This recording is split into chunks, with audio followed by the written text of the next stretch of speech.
సిద్దిపేట జిల్లాలోని గజ్వేల్ ఆర్&ఆర్ కాలనీలో వేముల ఘాట్ రజక సంఘ ఆధ్వర్యంలో నిరసన ర్యాలీ నిర్వహించారు. నాగర్ కర్నూలు రజక కుటుంబానికి చెందిన 2 నెలల శిశువు మృతికి కారణమైన నిందితులను కఠినంగా శిక్షించాలని సంఘ నాయకులు ప్యాటాబాబు, శివలింగు కృష్ణ డిమాండ్ చేశారు. ఇక న్యాయం జరగకపోతే గజ్వేల్ నుంచి నాగర్ కర్నూలు వరకు పాదయాత్ర చేస్తామని హెచ్చరిస్తూ బాధిత కుటుంబానికి 20 లక్షల పరిహారం తక్షణం అందించాలని ప్రభుత్వాన్ని కోరారు.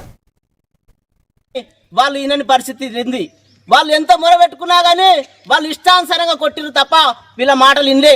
అయ్యా మా భర్త చనిపోయేటట్టుండు, మా అత్తమ్మ చనిపోయేటట్టుంది, మాకు 2 నెలల పిల్లుంది, కనీసము నేను బాలంతను, ఒక పచ్చి బాలంతను, 2 నెలల పిల్లుంది, మాకు 2 నెలల పాప ఉంది. ఈ పాప ముఖం చూసన్నా మా భర్త నాడు ఇడిచిపెట్టండి, మా అత్తమ్మని ఇడిచిపెట్టండి అని ఆమె ఆ 2 నెలల పిల్లని కొంట పోయి వాళ్ళ కాళ్ళ కాడేసినా గానీ వాళ్ళకి కనికరించలేదు. ఆ 2 నెలల అమ్మాయిని వాళ్ళ కాళ్ళతో తన్నిర్రు, వాళ్ళ కాళ్ళతో కొట్టిర్రు. ఆ కొట్టుకొని హాస్పిటల్లో అడ్మిట్ చేస్తే కావున ఆ కుటుంబానికి న్యాయం చేయాలని అక్కడున్న పోలీసులను పెద్దవారిని కూడా మేము వేడుకుంటున్నాము.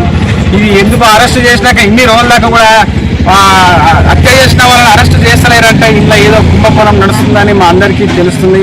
కావున మీరు కూడా ఒక వ్యక్తిత్వం, మీ అక్కలు, మీ చెల్లెళ్ళు, మా చెల్లె కూతురికే జరిగింది అన్యాయం అని మీరు కూడా సాయం చేసి హత్య చేసిన వ్యక్తులను అరెస్ట్ చేయండి దయచేసి.